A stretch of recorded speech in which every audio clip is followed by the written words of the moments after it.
Now, as they're coming in, one thing that people might notice is the censer being carried is not a traditional censer like we'd use in either the East or the West.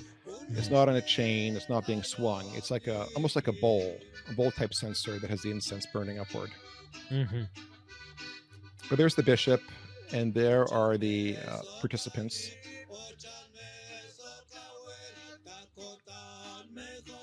So this is the beginning of it. Salam damai dan sejahtera bagi kita semua.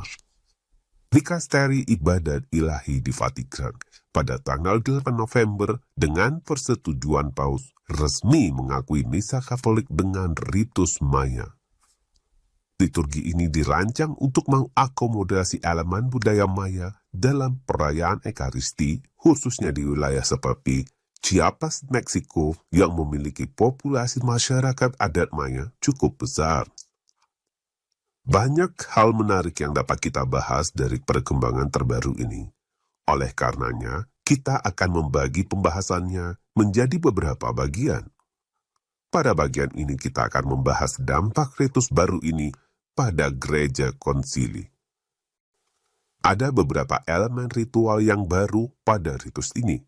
Antara lain, digunakannya ritual tari-tarian tradisional pada beberapa bagian seperti persembahan, doa umat, juga pada arak-arakan di akhir misa.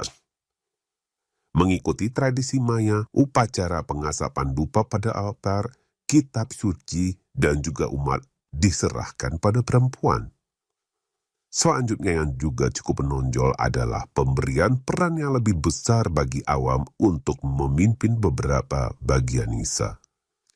Sekalipun perubahan yang ada pada liturgi misa ritus Maya cukup signifikan, namun perubahan tersebut masih sejalan dengan dokumen Sacrosanctum Concilium dari Konsili Vatikan II. Dapat kita katakan, liturgi misa ritus Maya ini tidak lain adalah perkembangan lebih lanjut liturgi Novus Ordo. Dan ritus Maya juga bukan yang pertama mengadopsi budaya setempat, karena sebelumnya sudah ada ritus Zaire di Afrika yang juga diresmikan oleh Vatikan pada tahun 1988. Bahkan di Indonesia, adaptasi budaya setempat ke dalam liturgi misa juga sudah umum dikenal dalam berbagai misa inkulturatif di berbagai daerah. Bedanya, misa inkulturatif di Indonesia saat ini belum mendapat status resmi dari Vatikan.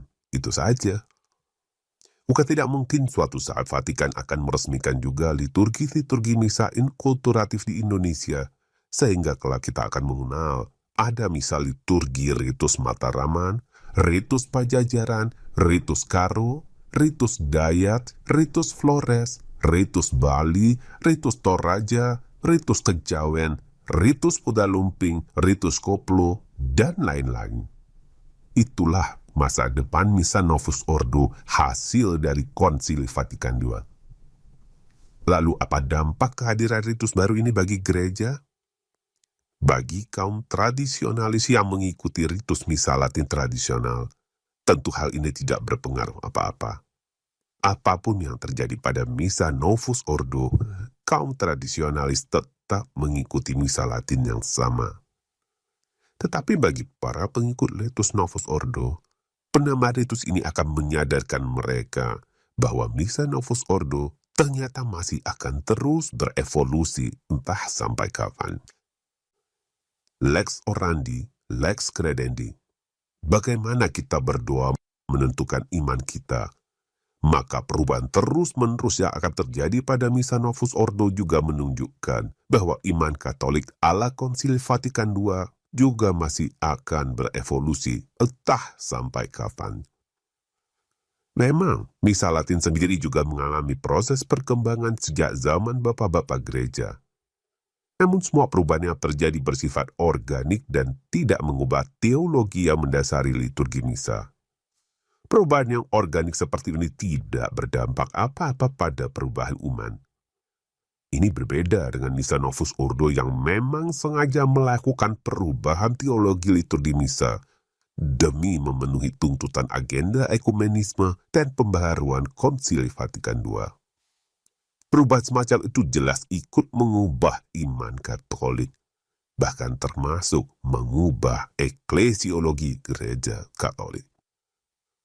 Diresmikannya liturgi Misa Ritus Maya yang merupakan perkembangan lebih lanjut dari Misa Novus Ordo, memperjelas adanya upaya mengubah eklesiologi gereja. Masuknya ritual tari-tarian tradisional ke dalam liturgi misa menunjukkan karakter gereja konsili yang bersifat semakin inklusif, siap menampung elemen-elemen tradisional apapun untuk menjadi bagian dari kekatolikan. Termasuk juga menampung elemen-elemen tradisional yang berasal dari ritual pagan sekalipun. Sementara itu, penugasan kaum perempuan untuk melaksanakan pengasapan dupa menunjukkan agenda gereja konsili untuk mulai menerima perempuan secara bertahap ke dalam tugas-tugas imamat sebagaimana yang diinginkan oleh banyak kaum liberal. Dan akhirnya, diperluasnya peran awam dalam memimpin bagian-bagian tertentu dalam liturgi misa menunjukkan kecenderungan gereja konsili untuk menjadi semakin demokratis atau sinodal dengan cara membatasi peran klerus dan memaksimalkan peran awam. Sebenarnya, semua perubahan-perubahan itu sudah terjadi sejak lama secara bertahap di semua paroki Gereja Katolik, termasuk di Indonesia sejak Konsili Vatikan II. Tak ada hal yang benar-benar baru, hanya intensitasnya saja yang semakin jelas. Kalau kita tidak ingin terkena dampak negatif dari perubahan-perubahan itu, solusinya adalah dengan menolak Konsili Vatikan II dan semua pembaharuannya, termasuk Misa Novus Ordo. Jadilah kaum tradisionalis yang setia pada ajaran iman para rasul. Itu kuncinya. Terima kasih atas perhatian Anda. Viva Christore.